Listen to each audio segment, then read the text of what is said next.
Hello guys! Magandang araw at kumusta po kayong lahat? Panibagong araw at panibagong vlog na naman tayo. At etong video na to guys, nung 8 pa nga to at birthday nga ng pangatlo kong anak na si Yana. At ayun guys, gabi pa nga to guys ay niluto ko na nga etong salad para naman meron nga konting dessert. Simple lang naman yung ihahanda nga namin guys. Pupunta kasi sila mama dito guys at yung iba kong kapatid. Kaya ayan, kailangan namin maghanda ng kaunti. At ayun, luto ko na nga guys etong macaroni. Nagluto na nga rin ako dito ng gulaman para medyo dumami-dami naman yung salad nga gagawin natin. At etong salad guys ay tira pa nga to namin guys nung bagong taon. Hindi ko kasi inubos yung nabili kong 1 kilo na macaroni kaya ayan, eto yung natira. Meron pa kasi ako natira na gatas at meron din akong natira guys na fruit cocktail kaya ayun, nakagawa nga ako ng salad ngayon. At kinabukasan naman, pag uwi ng asawa ko galing trabaho ay pumunta kagad kami ng palengke para mamili pa nga kami ng ibang lutuin. Ayan, bibili lang naman kami ng baboy guys at 3 kilo lang. Pagkatapos meron naman kami ng manok sa bahay kasi nga meron kaming alaga na manok. Yun, kinatay na nga namin yung manok, isa na lang natira. Kasi tuwing birthday ng mga anak namin guys, hindi talaga pwede na hindi nga namin handaan yan. Kasi di bali ng kaming dalawa ng asawa ko ang walang handa nga sa birthday. Importante yung mga bata meron kasi isang beses lang naman yan mangyayari sa isang taon. At ang yung bibilhin pa nga namin guys, bibili lang naman kami ng cake at bibili kami din ng pansit, pagkatapos spaghetti. Ayun lang guys, simpleng-simple lang. Ang importante ay makaraos nga. At natulala pa nga ako guys dun sa palengke dahil sobrang mahal nga ng mga bilihin. Akala ko nga yung magbabago lang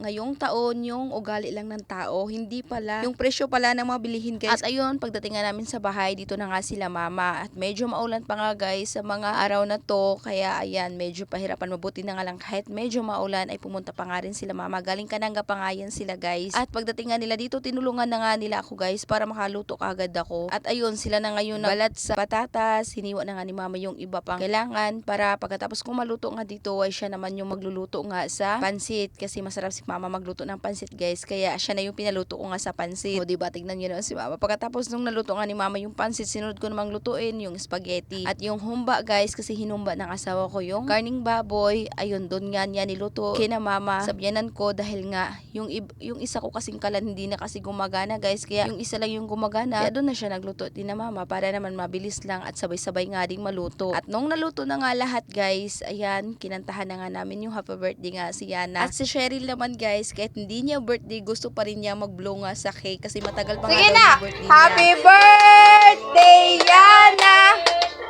Happy birthday, Yana! Happy birthday, happy birthday, happy birthday, Yana! Kau na sa cake! Oy, wala malagi kanta! Yana! Happy birthday, Yana! Happy birthday, happy birthday, happy birthday, Yana! Blue!